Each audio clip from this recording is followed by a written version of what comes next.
गोरखा हित सर्वोपरि। I love Darjeeling. इसका मतलब ये नहीं कि दार्जिलिंग की केवल खूबसूरती दिखाने के लिए वीर गोरखा वेब टीवी दार्जिलिंग की तरफ आया। यहाँ के स्थानीय लोगों की समस्याएं एवं उनकी तहलेने, यहाँ की खूबसूरती के बारे में लगातार आपने इंटरनेट में देखा होगा और यहाँ राजनीति किस कदर होती है वह भी लगातार आप अपडेट लेते रहे होंगे। लेकिन वीर गोरखा वेब टीवी दार्जिलिंग की सुरम्य पहाड़ियों में छिपे हुए उन स्थानीय लोगों की कहानी, जिसमें लगातार बारिश होने के बावजूद यहाँ किस तरह उनका जीवन शैली रहता है, उसमें एक अध्याय जोड़ते हुए यहाँ पर जो सिनेमा थिएटर रिंग सिनेमा हो या यहाँ का ऐतिहासिक बिग बैन के नाम से मशहूर कैपिटल सिनेमा हॉल हो, यहाँ पे लगने वाले पुराने फिल्म माइती घर की कहानी हो या अन्य कहानी, इन सभी कहानियों को जोड़ते हुए 45 साल गेटकीपर का काम करने वाले माइला बाओ की जुबानी दार्जिलिंग के सिनेमा हॉल की अनछुई कहानी। नमस्कार दर्शकबिन अनि मेरो गोर्खा भाइ बहिनीहरू, आज दार्जिलिङ पहाडको एउटा छिपेको कहानी, एउटा अनटोल्ड स्टोरी लिएर आएको छु।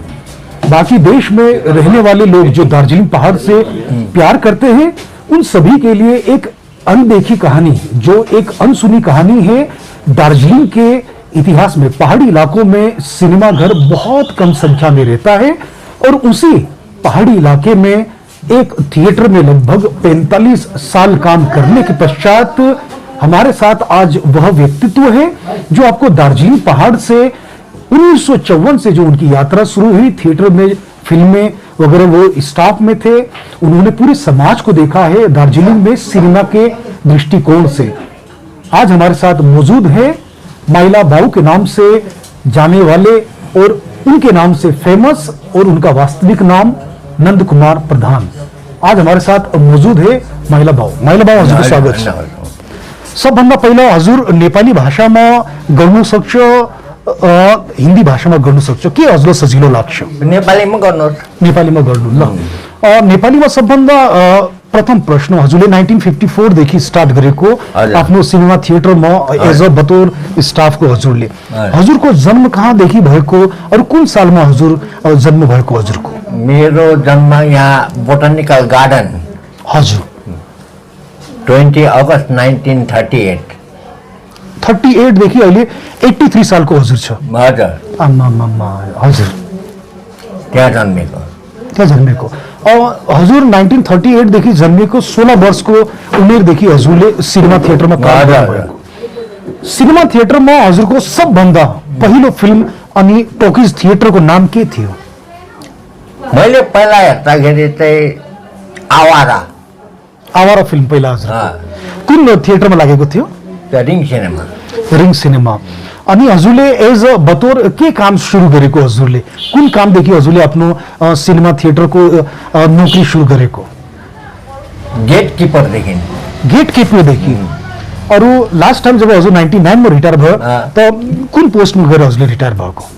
त्यो गेट किपरमै पोस्टमा गएर रिटायर। अरे बाप रे वाह, गेट किपर यानी लोगों से सीधे सीधे संपर्क, यस्तो जो सीधा मान्छेहरुसँग कम्युनिकेसन राख्नै पर्छ अनि मान्छेहरुले के कस्तो चाहना छ निरन्तर हजारौंको संख्यामा रोज मानिसहरुले हेर्ने, उहाँको चित्त बुझ्ने।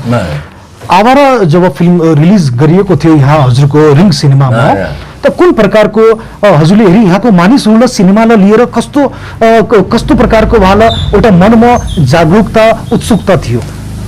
आवारा फिल्म जब चल्यो, यहाँको मान्छेको मन खुसी। हजुर, त्यो पिक्चर हेर्नुलाई भिड एकदम भिड। हजुर, त गाना पनि राम्रो थियो, मैं आवारा हुँ गाना। अलिकति गुनगुनाउन सक्छ हजुरले गाना? म अहिले सक्दिनँ अहिले। हजुर हजुर हजुर। त आवारा फिल्म जब हुँदाखेरि एक दिनमा कति सो यहाँ लाग्ने थियो? 200 या 2 बजी राति 9 बजी। राति 9 बजेसम्म कुल टोटल 5 शो? होइन, 2 बजीदेखि 5 बजीसम्म आवारा। हजुर।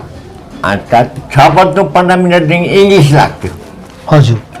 त्यहाँनिर राति 9 बजीदेखि 12 बजीसम्म आवारा 200 हुने थियो 200। अच्छा हजुरले 1954 मा हजुरले जब सुरु गरियो त्यस ताकाको सिनेमा अनि वर्तमानमा मल्टिप्लेक्स संस्कृति आएको छ। हजुरले मल्टिप्लेक्स पनि हेर्यो होला कस्तो हुन्छ। अनि हजुरको जमानामा सिनेमा हल कुन प्रकारको हुने थियो, मान्छेहरू कसरी बस्ने थियो उतातिर?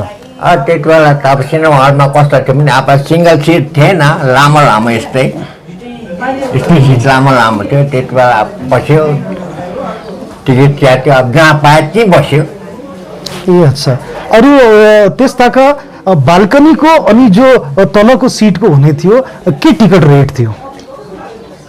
त्यो तलको थियो 6 आना 2 पैसा, अन्त अर्को सेकेन्ड थियो 12 आना, फर्स्टमा थियो 1 रुपियाँ 4 आना, सोफामा थियो 2 रुपियाँ 8 आना। 2 रुपियाँ 8 आना 2.5 रुपियाँ। 2.5 रुपियाँ वाला मान्छेहरू त्यस्ताका थियो? फुल हुने थियो कि अलिअलि कम्ती मान्छे आउने थियो? कहाँ त्यति बेलाको मान्छे त्यो माथिको कहाँ काट्थ्यो त, सब तलै सस्तोमा सब सस्ता रमाइलो। सस्तोमा 12 आना 8.5 आना। ए अच्छा। महिला बाबु हजुरले जो सिनेमामा हेऱ्यो, किनकि हजुरको जब थियो एज अ गेट किपर। अब गेट किपर मान्छेको के हुन्छ, हजुरले हजारौँ मान्छे जो आउँदैछ उहाँको चित्त बुझ्नु सक्छ, उहाँको अनुहार हेरेर कस्तो मुड छ। सिनेमा ल त्यस ताका कुन रूपमा यहाँको जनमानसले हेर्ने थियो? एउटा मनोरञ्जन हेर्ने या के हो, यस्तो बायोस्कोप जस्तो के यसको रहस्य हो भनेर के बुझेर आउने थियो सिनेमा थिएटर? उनीहरू के त एउटा आफ्नो मनोरञ्जन गर्न आउँथ्यो, हेर्थ्यो, गीत सुन्थ्यो, त्यही गाउँदै अन्त पिक्चर त छुट्यो। हजुर। त्यही गाउँदै हिँड्छ, आवारा आउँ मैका तारा आउँ भनेर। त्यस्ताको फेसन थियो यहाँ राज कपुरको स्टाइल? हो, पहाडले हेरेको हो राज कपुरको स्टाइल फेसन। अनि राज कपुरकै समतुल्य मान्नेवाला हजुरको देव आनन्द साहब थियो, अनि हजुरको शम्मी कपुर, यहाँको क्रेज थियो पहाडमा? थियो। अन्त दिलीप कुमारको थियो। दिलीप कुमारको पनि? कुन एक्टर सबभन्दा धेरै यहाँ पपुलर भएको हजुरको दृष्टिकोणले? मेरो एकदम अन्दाजमा अहिले दिलीप कुमार। दिलीप कुमारलाई धेरै मन पर्छ। एउटा दिलीप कुमारज्यूको एउटा फिल्म आएको थियो सगिना, यहाँ सुटिङ पनि भयो थियो खरसाङमा। त हजुरलाई के अलिकति मेमोरीमा छ? मैले हेरिनँ, तर सगिना फिल्म लाग्यो यहाँ। त सगिना यहाँ फिल्म हिट भएको थियो, फ्लप भएको थियो? त्यति हिट भएन। त्यति हिट भएन। अनि नेपाली भाषी बोल्ने मान्छेहरू दार्जिलिङ पहाडमा प्राय थुप्रै छ, बहुसङ्ख्यक छ। नेपाली भाषाको सिनेमाको कुरा गरौँ भने त माइती घर एउटा माइलस्टोन फिल्म छ माला सिन्हाज्यूको र उनको डाइरेक्टर बीएस थापाज्यू। माइती घर फिल्म जब यहाँ पहाडमा लाग्दाखेरि के कस्तो कहानी थियो, कुन प्रकारको हजुरले आफ्नो आँखाले हेऱ्यो, के हजुरको याददास्तमा छ? माइती घर यस्तो भयो, बिहिबार थर्सडे चेन्ज भयो पिक्चर माइती घर, मान्छे थिएन। फ्राइडे सेकेन्ड डे गयो, मान्छे थिएन। त स्याटरडे जब म घरबाट आएँ रिङ्गरमा त मान्छे पुरा भिड, पुरा क्राउड लाग्यो, हाउसफुल। त्यहाँदेखि त त्यो भिड भएको त्यहाँबाट फिल्म अब दिउँसो 2 बजी राति 9 बजी। त्यसले गर्दा त फिल्म एकदम साह्रो भयो, अब मान्छे पब्लिक ज्यादा आयो। अन्त तापले भन्यो होइन इङ्ग्लिस फिल्म हटाउँ। इंग्लिश फिल्म जो 6:15 बजे लाग्ने 2 बजी 5 बजी राति 9 बजी देखाए। अझ भिड भयो, एकदम भिड भयो। त्यहाँबाट भने फेरि होइन अब बिहान 10 बजी पनि देखाउनु पर्छ मर्निङ सो। एक दिनमा कति सो हुने थियो? म भन्दैछु नि, ल 10 बजी 2 बजी 5 बजी 9 बजी 400 भएन? हजुर 400। त्यो हुँदा मान्छे भिड भयो। साहबले भन्यो होइन अब यसलाई क्यापिटलमा पनि देखाउनु पर्छ। त्यता त फिल्ममा त रोल डब्बामा। हजुर। त के भयो भनेदेखि चाहिँ टाइमिङ ल्याउनु पर्यो। रिङमा 10 बजी देखायो भने त्यो फिल्मलाई फेरि क्यापिटल ल्याउँदाखेरि आधी घन्टाको डिफरेन्स। 10 बजी रिङमा देखायो 10:30 क्यापिटल, 2 बजी रिङमा देखायो 2:30 क्यापिटल, रिङमा 5 बजी देखायो 5:30 क्यापिटल, फेरि राति 9 बजी रिङमा देखायो 9:30 क्यापिटल। एक दिनमा 800 800 अनि माइती घर कति दिन यहाँ चलेको दुई महिना। सिनेमा थियो? 2 महिना डल्लै 800 2 महिना पुरै। पुरा 2 महिना। माइती घर हजुरको जीवनमा हेरेको सबभन्दा ठुलो हिट हो? हिट हो त्यो। त माइती घरको बारेमा मैले थुप्रै कहानीहरू सुनेको छु कि मान्छेहरू टाढो टाढोदेखि पैदल पनि हिँडेर आउँछन्। आयो आयो के यस्तो प्रसङ्ग हजुरलाई स्मरणमा छ त भन्नुहोस्? आयो, नेपालबाट पनि आयो, नेपालदेखि पनि आयो नेपालदेखि पनि आयो। त उनीहरूले त्यो सिनेमा भन्दा नि थियो त्यति बेला, अच्छा बाइस्कोप 22 कप नेपालदेखि के गाडीमा आएको लिएर हो? आएको। हिँडेर नेपालदेखि? हजुर। कति दिन लाग्यो होला उहाँ नेपालदेखि आउनेको लागि? लाग्यो त्यो अब मेरो हिसाबमा त उनीहरूले त निकै दिन भन्छ 5-6 दिन चाहिँ लाग्यो। 5-7 दिन। कति मान्छेहरू आएको थियो उहाँदेखि नेपालदेखि? त्यहाँदेखि चाहिँ त्यो मान्छेहरू मैले देखेको चाहिँ 11 जना, 5 जना लेडिज, 6 जना मर्द। अच्छा अच्छा अच्छा, यो सबैजना नेपालदेखि आएको थियो। नेपालदेखि आएको। अरू फिल्म हेर्नेपछि उहाँको रिएक्सन कस्तो थियो? कस्तो उनीहरू प्रतिक्रिया? हेरेर पिक्चर त्यो हेरिकन त खुसी भयो। अन्त हजुर त्यहाँदेखि त्यो उनीहरू हेर्ने हाम्रो बाइस्कोप भन्थ्यो, हाम्रो भाषाको बाइस्कोप हजुर भन्थ्यो, हेर्थ्यो, अन्त खुसी भएर जान्थ्यो। ए अच्छा त्यस्तो थियो। अच्छा अच्छा। अरू जुन प्रकारले हजुरले भन्यो कि नेपालदेखि पनि मान्छे आउने थियो, त्यसताका यहाँ थिएटर हेर्ने मान्छे कतातिरको धेरै आउने थियो? सिलगढी डुवर्सदेखि पनि आउने थियो?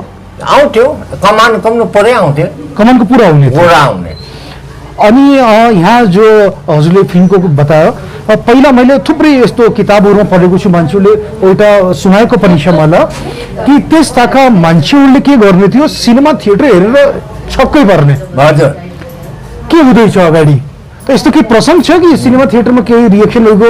पानी झर्दाखेरि, गाडी हिँड्दाखेरि, ट्रेन आउँदाखेरि, यो गोली चल्दाखेरि, यस्तो केही प्रसङ्गहरू छ त? त्यति बेला त अब मूर्ख मान्छेहरू त अब त्यस्तै हुन्छ। अब हो बोला बोला मान्छे अब त्यहाँ अब पिक्चरमा आउँछ, हेर्छ। अब त्यो हलमा पानी पर्दा चाहिँ छाता घुम ओढ्ने मान्छे पनि थियो 1-2 जना। थिएटरमा पानी पर्दैछ, छाता? उनीहरू चाहिँ सम्झे अब त्यो पर्दामा अनिकाल लाग्यो। हजुर। भगवान्को बाइस्कोप त इन्द्रदेवलाई पुकार्छ, थोप थोप थोप थोप पानी आउँछ। एकछिनमा बोरो पानी आउँदा ताममा पानी आयो भनेर छाता ओढ्ने मान्छे पनि देखेँ, त्यस्तो। अनि भगवान्को बाइस्कोप आउँदा चाहिँ नमस्कार गऱ्यो, पैसा फ्याँक्थ्यो, 2 पैसा 1 आना हो त्यस्तो फ्याँक। अच्छा। अनि कुन प्रकारको कोही अगर एक्सन सिन आएको छ, जस्तो गाडी के ट्रेन केही जस्तो केही जनावरहरू आएको छ, त के यस्तो केही छ? उनीहरू त्यसमा चाहिँ उनीहरू अब एक्सनमा पनि हेर्छ। उनीहरू अब कतिजना त बुझ्छ नि त, त्यसले गर्दा चाहिँ उनीहरू एक्सन फिल्म देखाउन हेर्दा पनि केही छैन, मजाले हेऱ्यो, त्यो नराम्रो होइन। तर दार्जिलिङ मान्छेलाई चाहिँ एउटा मनमा दुःख छ भने पनि त्यो सिनेमा हलभित्र पसेपछि मनमा शान्ति हुन्थ्यो। ए अच्छा। अरू जुन प्रकारको हजुरले यो कहानी बतायो, यसमा मैले यो पनि सुनेको थिएँ कि पहिला यहाँ कमान बस्तीको बिचरा एउटा भोला मान्छेहरू उहाँतिर गएर शेर भालु के हेरेर अलि रिएक्सन पनि गर्ने थियो। हो के यस्तो प्रसङ्ग, के यस्तो अब यस्तो हुन्छ नि त, अब स्क्रिनमा अब बाघ भालु आयो भने पनि क्या, अब त्यस बेलाको मान्छे अब यतै आयो भनेको जस्तो हुन्छ, त्यस्तो पनि छ। अच्छा। यसको बाहेक के प्रसङ्ग यस्तो छ? मैले सुनेको थियो हजुरकैद्वारा कि एउटा कोही लिम्बू भाइ थियो, उहाँले के प्रसङ्ग थियो? त्यो अब स्क्रिनमा त्यो बाघ आउँदाखेरि चाहिँ उसले चाहिँ अब यतै आयो भनेर हेरिरहेको पर्दामा। अच्छा, ल ल ल। त्यसपछि हामी सबभन्दा दार्जिलिङको अगर कुनै सिनेमा या टेलिभिजनमा हामीले हेर्छौँ त मेरे सपनों की रानी कब आएगी, यो गीत हुने फिल्म आराधनालाई लिएर पहाडको जनमानसको कुन प्रकारको एउटा यहाँ क्रेज थियो, के कुन प्रकारको चाहना थियो, कुन प्रकारको मनमा एउटा भन्छ नि उत्सुकता थियो? अब खुसी थियो नि त आराधनामा, गीत पनि त्यही गाउँदै हिँड्ने। अच्छा। अनि यहाँतिर केटाहरूले फेसन पनि गर्यो होला? फेसन गऱ्यो। अच्छा अच्छा। अरू त्यस्ताका थिएटरमा कति दिन चलेको यो आराधना? आराधना 2 हप्ता। 2 हप्ता। कति सो एक दिनमा? एक दिनमा 200। 200 यहाँ त्यति क्रेज भएन। भएन। अनि हात्ती मेरो साथी नामको फिल्म पनि 200 2 हप्ता। 2 हप्ता 200। हजुरले भन्नुभयो कि नेपाली सिनेमा माइती घरको कुरा गर्यो। हामी अगर यो सिनेमाको गोल्डन पिरियड सुरु हुने से पहिला एउटा फिल्म भारतीय सिनेमा र वर्ल्ड सिनेमामा जानेको नाम छ शोले फिल्म। हजुर। शोले फिल्म लिएर पहाडमा के कस्तो क्रेज थियो? राम्रो थियो। कति सो कति महिना चलेको? 2 हप्ता। 200 2 हप्ता। अच्छा। अनि हजुरले भन्यो 2 महिना माइती घर चलेको, त त्यसको मुकाबला गर्यो भने त कम्ती चलेको हो यो सिनेमा।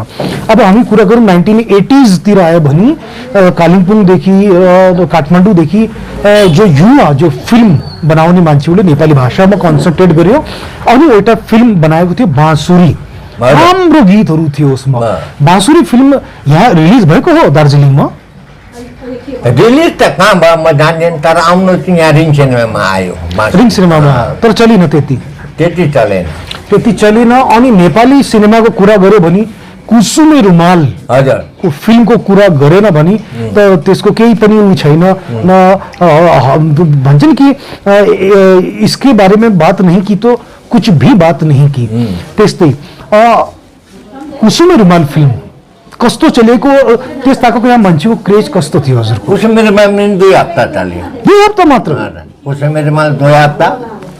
सम्झना पनि 2 हप्ता। अनि साइनो? साइनो मजाले चल्यो, त्यो पनि 2 हप्ता चल्यो। अच्छा अच्छा अच्छा। अरू हजुरको जो यति लामो समय हजुरले हेऱ्यो त सिनेमा हेर्ने आने मान्छे कुन वर्गदेखि धेरै थियो? कमान बस्तीदेखि थियो, युवाहरू धेरै थियो, स्कुलको नानीहरू धेरै थियो, अनि बुजुर्ग मान्छेहरू? कमानको बुजुर्ग मान्छे अनि कमानमा जो काम गर्छ त्यो मान्छेहरू चाहिँ आउँछ हेर्नु।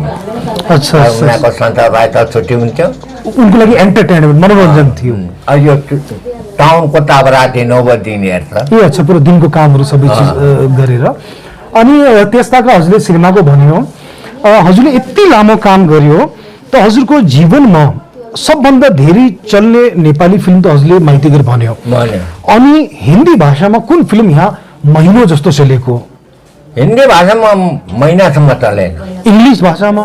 इङ्ग्लिसमा पनि त्यही हो। इङ्ग्लिसमा त 1 सौ हुन्थ्यो, 2 दिनमा चेन्ज। ए अच्छा। अन्त चलेको भन्ने इङ्ग्लिस चाहिँ 1 विक चलेको चाहिँ 10 कमान्ड्समेन्ट। 10 कमान्डेन्ट आएको थियो 1959 मा आएको थियो। 50s मा आएको थियो। कति महिना चलेको थियो त? त्यो चलेन 1 विक। 1 week English? न त इङ्ग्लिस त 1-2 दिनमा उत्रिने फिल्म हो। ल यसको बाहेक हजुरले जब 90s मा आयो त 90s मा अहिले जो वर्तमान नानीहरूले सिनेमा हेर्दैछ उहाँहरूको आइडलहरू जो छ मेन सलमान खान, आमिर खान, शाहरुख खान, अजय देवगन, अक्षय कुमार, यो सबै 90s को ही अर्ली 90s को हो। त जो ठुल्ठुलो फिल्मको कुरा गरौँ हामी पहाडतिर, मेरे यो के भन्छ मैंने प्यार किया सलमान खानको फिल्म के यहाँ चलेको हो? होइन चलेको हो, तर अपने कम्ती। कति चल्यो? 1 विक। 1 विक। अनि फेरि हामी अरू कुरा गरौँ त कयामत से कयामत तक एउटा युवा वर्गमा एउटा रोमान्स पैदा गर्ने फिल्म कस्तो चलेको? सब 1 विक हो। 1 विक? 1 विक। दिलवाले दुल्हनिया ले जाएंगे? 1 विक। हम आपके है कौन? 1 विक। अहिलेसम्म जो हजुरले आफ्नो करियरमा हेऱ्यो हजुरको माइती घर भन्दा ठुलो केही आएन। अनि अब यो धेरै लामो नगरेर अन्तर्वार्ताको अन्तिममा 1-2 प्रश्नहरू छुटकरीमा हजुरलाई सोध्न चाहन्छु।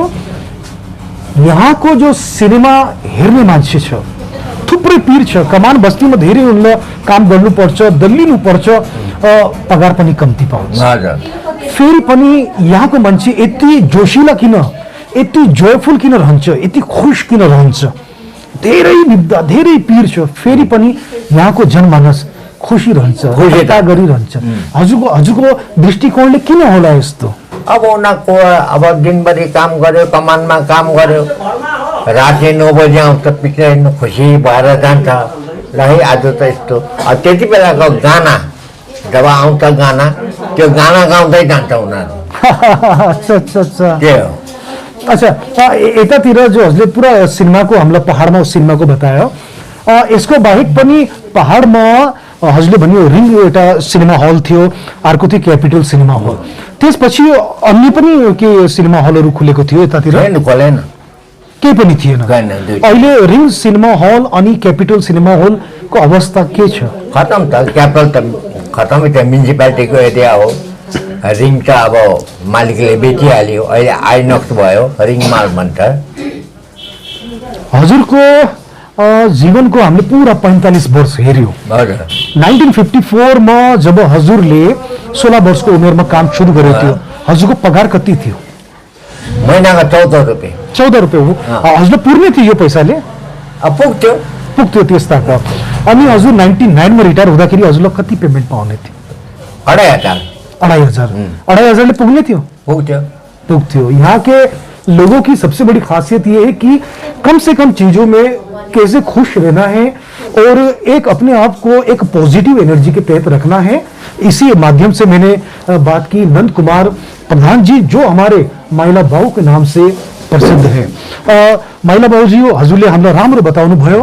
अनि हाम्रो जुन पनि दर्शक मानिसहरूले हेरेको छ, म कोसिस गर्छु कि हिन्दी या इङ्ग्लिसमा नीचे सबटाइटल यो प्रोग्रामको गरौँ, ताकि हाम्रो नेपाली नबुझ्ने मान्छेहरूले पनि हेरोस्। किनकि दार्जिलिङ जो छ विश्वमा छाएको उहाँको मानचित्रको एउटा नाम हो। दार्जिलिङको सिनेमाको इतिहास हजुरले राम्रोसित साझा गर्नुभयो। हामीले उम्मेद गर्छु कि हजुर स्वस्थ रहनुहोस् र राम्रो मस्त रहनुहोस्। ल दर्शकबिन हजुरले हेर्दै थियो कि दार्जिलिङ पहाडमा एउटा सिनेमा, पहाड जस्तो ठाउँमा सिनेमा हुने अलिकति यति आसान हुन साह्रो हुन्छ। उहाँ सिनेमालाई कसरी प्रकारले लिएर आउने पहाडतिर र उहाँलाई रन गर्ने, अरू मानिसहरू कहाँदेखि माथि चढेर सिनेमा थिएटरसम्म पुग्ने। अब एज अ गेट किपरको तौरमा कस्तो उनले हेऱ्यो, के काम गर्यो उहाँले, यो सबै चिजहरूले हाम्रो धरोहरको रूपमा एउटा सिनेमाको इतिहास हाम्रो माइला बाउले साझा गर्नुभयो। यो खबर हजुरको आफ्नो खबर हो, हजुरको ठाउँको खबर हो। हजुर प्लिज यो खबरलाई धेरै से धेरै लाइक शेयर गर्नुहोस् अनि सब्सक्राइब पनि गर्नुहोस्। वीर गोर्खा हजुरको मुटुदेखि हजुरको मुटुसम्म आवाज पुर्याउने एउटा च्यानल हो। नमस्कार हेर्दै रहनुहोस् वीर गोर्खा। र उहाँले पनि के अन्तमा के भन्नुहुन्छ हजुर माइला बाउ? ल उहाँले समय दियो, उहाँको लागि धेरै धेरै मुरी धन्यवाद टक्राउँदैछु।